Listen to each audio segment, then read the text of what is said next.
Hello दोस्तों, एक बार फिर से स्वागत है हमारे YouTube चैनल टेक्निकल रजत में। गाइस, अगर आप हमारे चैनल पे नए हो, जहां अभी तक आपने हमारे चैनल को सब्सक्राइब नहीं कर रखा है, तो कृपया हमारे चैनल को सब्सक्राइब करें और साथ में बेल नोटिफिकेशन के आइकन पे क्लिक जरूर करें ताकि आने वाली वीडियो की नोटिफिकेशन सबसे पहले आपको मिल सके।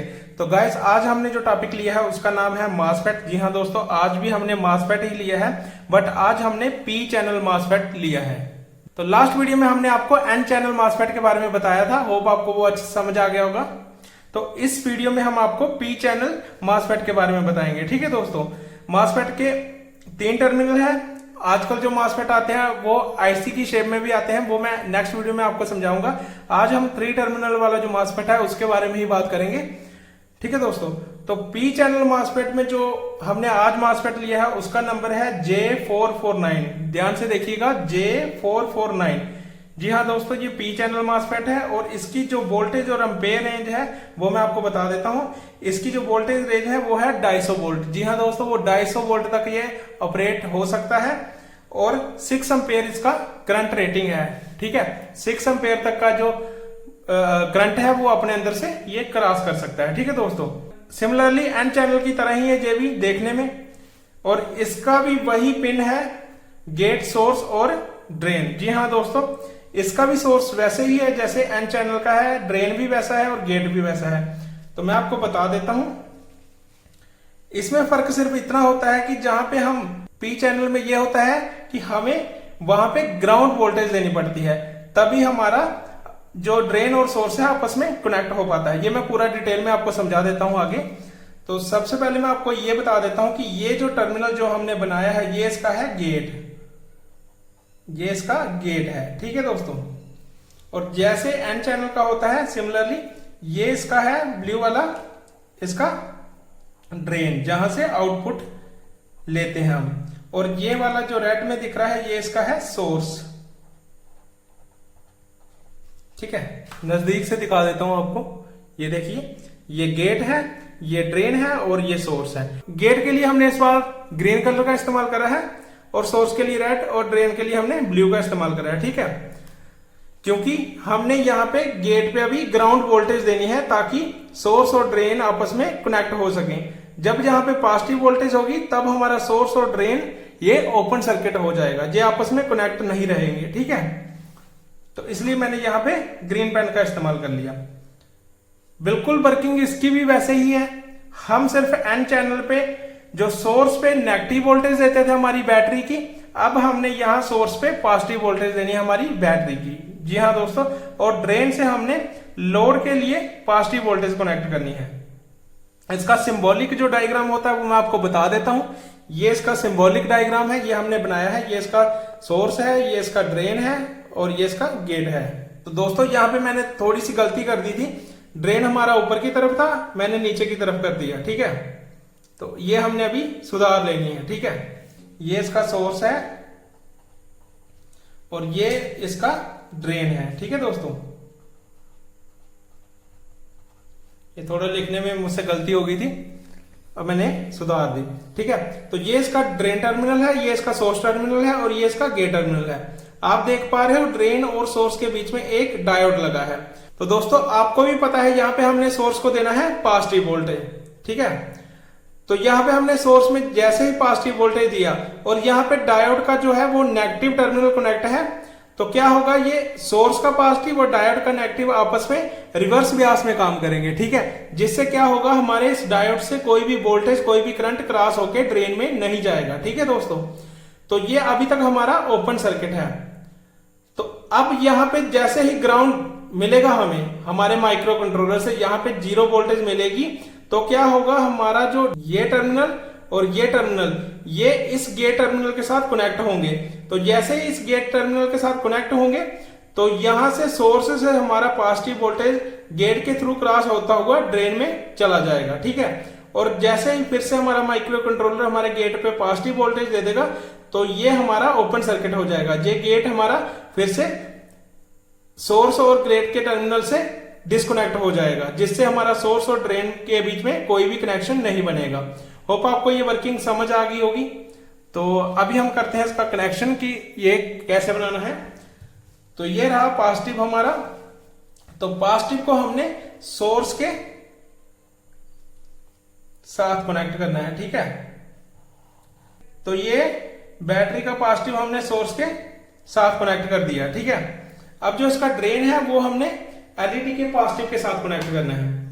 तो ये ड्रेन से मैंने वायर ले ली यहां पे, तो यहां से एक जंपर दे दिया और ये जंपर मैंने इस एलईडी के पॉजिटिव के साथ कनेक्ट कर दिया। ठीक है, ये वाली वायर।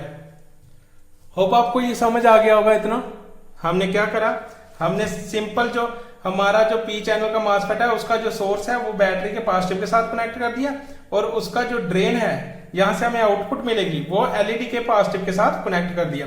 अब जो एलईडी का नेगेटिव है उसको हमने डायरेक्ट इस बैटरी के नेगेटिव टर्मिनल के साथ कनेक्ट कर देना है। ठीक है, तो अभी जो रिमेनिंग रह गया कनेक्शन वो रह गया गेट का। तो गेट का दोस्तों हम माइक्रो कंट्रोलर से लेते हैं आउटपुट, जो भी हमें 0 चाहिए, जहां हमें 5 वोल्टेज चाहिए। तो इसमें मैं आपको सीधा इस ग्राउंड के साथ ही कनेक्ट करके बताता हूं। जैसे ही ये गेट पे ग्राउंड कनेक्ट होगा तब हमारा सोर्स और ड्रेन के बीच में क्लोज्ड सर्किट हो जाएगा। बट जैसे ही यहाँ पे पॉजिटिव वोल्टेज होगा तब सोर्स और ड्रेन के बीच में कोई भी कनेक्शन नहीं रहेगा। ठीक है दोस्तों, ये कंट्रोल बेसिकली माइक्रो कंट्रोलर करता है, बट मैं आपको दिखाने के लिए यहां से ग्राउंड लेके बता देता हूं। ठीक है, तो हमने क्या करना है, 1K का रजिस्टर जरूर लगाना है ताकि अगर ओवर करंट आता है हमारे सर्किट में, हमारी इस इनपुट में, तो वो रजिस्टर उसको कम कर दे। ठीक है, तो हम एक रजिस्टर बना लेते हैं यहां पे। तो इस रजिस्टर की वैल्यू है दोस्तों 1 किलो ओम। ठीक है, क्योंकि हम 12 वोल्ट की बैटरी का इस्तेमाल कर रहे हैं तो हमें यहाँ पे 5 वोल्ट से कम ही चाहिए होती है, तो हम एक 1 किलो ओम का रजिस्टर लगा लेते हैं इसमें। ठीक है, तो अभी हमने ये गेट है, इसका जो गेट टर्मिनल है मॉसफेट का, उसको हमने इस रजिस्टर के एक टर्मिनल के साथ कनेक्ट कर देना और दूसरा वाला हमने यहां से ग्राउंड दे देना है। ये हमने एक जंपर लगा लिया और इस ग्राउंड के साथ कनेक्ट कर दिया। ठीक है, अब जो 12 वोल्ट बैटरी का ग्राउंड है वो यहां से होता हुआ इस रजिस्टर के थ्रू गेट पे जाएगा। अब ये कनेक्ट है तो हमारा सोर्स और ड्रेन आपस में क्लोज सर्किट है, मतलब हमारा सोर्स का जो पॉजिटिव जा रहा है वो ड्रेन से होता हुआ हमारे एलईडी के पॉजिटिव तक पहुंच जाएगा।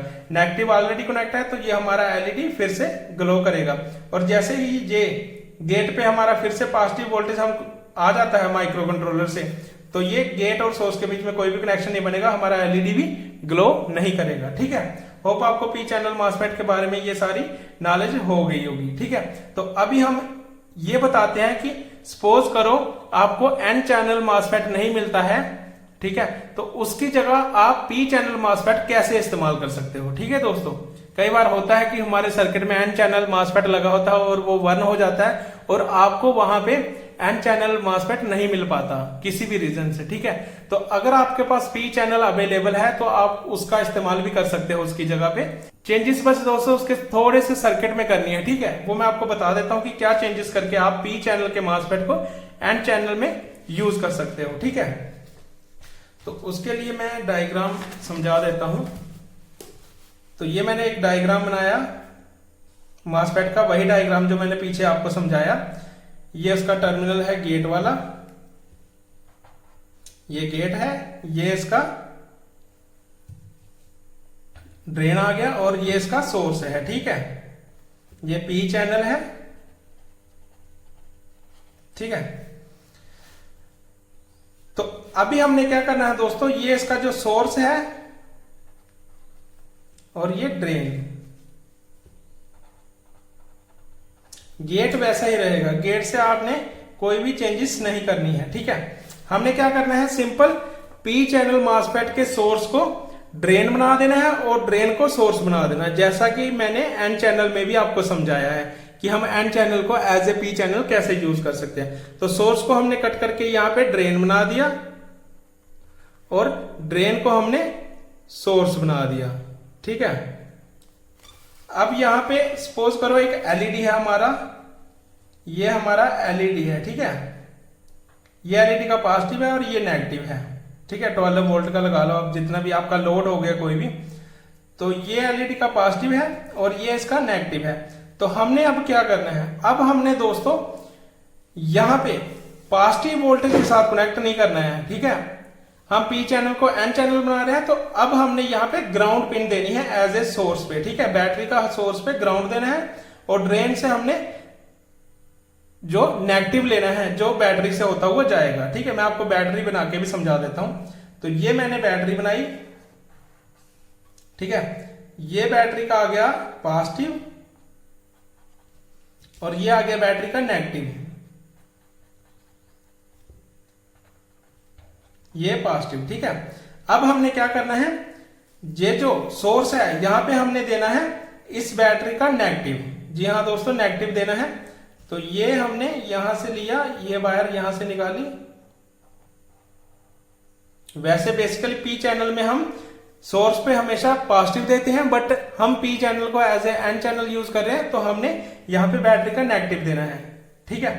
ये देखिए हमने जो ड्रेन है वहां से हमने जो आउटपुट लेनी है उसको एलईडी के नेगेटिव के साथ कनेक्ट कर देना है। ये ग्रीन वाला इसका नेगेटिव है, ठीक है, और ये रेड वाला इसका पॉजिटिव है।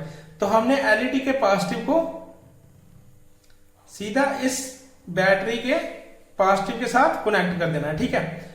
अब ये माइक्रो कंट्रोलर कंट्रोल करेगा, जब यहां पे ग्राउंड आएगा माइक्रो कंट्रोलर से, तब हमारा ड्रेन और सोर्स के बीच में क्लोज्ड सर्किट बन पाएगा। जब यहाँ पे हाई वोल्टेज रहेगा, मतलब 5 वोल्ट रहेगा, माइक्रो कंट्रोलर सिग्नल देगा जब 5 वोल्ट का, तब हमारा ड्रेन और सोर्स के बीच में ओपन सर्किट हो जाएगा, जिससे हमारी एलईडी ग्लो नहीं करेगी, ठीक है। तो अब हम इसको इस डायग्राम में यहाँ पे एक, हाँ दोस्तों, यहाँ पे एक रजिस्टर लगा देते हैं ताकि आपको समझ आ जाए। 1 किलो ओम का, और उसका ये टर्मिनल हमने ग्राउंड के साथ कनेक्ट कर देना, ठीक है, और दूसरा हमने गेट पे कनेक्ट कर देना। अब हमारा सोर्स और ड्रेन आपस में क्लोज्ड सर्किट है और हमारा एलईडी ग्लो कर रहा है, ठीक है। बट जैसे ही हम यहां से स्विच ऑफ कर देते हैं तो हमारा ये ड्रेन और सोर्स के बीच में ओपन सर्किट हो जाएगा और हमारा एलईडी फिर से ऑफ हो जाएगा। तो दोस्तों आज की वीडियो में हमने पी चैनल के बारे में पढ़ा, ठीक है, और समझा कि इसकी वर्किंग कैसे होती है और हम पी चैनल के मॉसफेट को as a N channel MOSFET कैसे यूज कर सकते हैं, ठीक है। आपको ये वीडियो और पिछली वीडियो देखने से मॉसफेट के रिगार्डिंग अगर कोई भी डाउट होगा तो वो क्लियर हो गया होगा। अगर फिर भी कोई डाउट रहता है तो मुझे कमेंट करके आप पूछ सकते हो, मैं उसका जरूर आंसर दूंगा। अब हम इन मॉसफेट का इस्तेमाल करके एक इन्वर्टर बनाएंगे। जी हाँ दोस्तों, हम 12 वोल्ट को कन्वर्ट करेंगे 250 वोल्ट में, एसी में, ठीक है। वो कैसे करेंगे वो हम नेक्स्ट वीडियो में बताएंगे। आज की वीडियो में इतना ही, ठीक है। तो दोस्तों उम्मीद है आज की वीडियो आपको अच्छी लगी हो।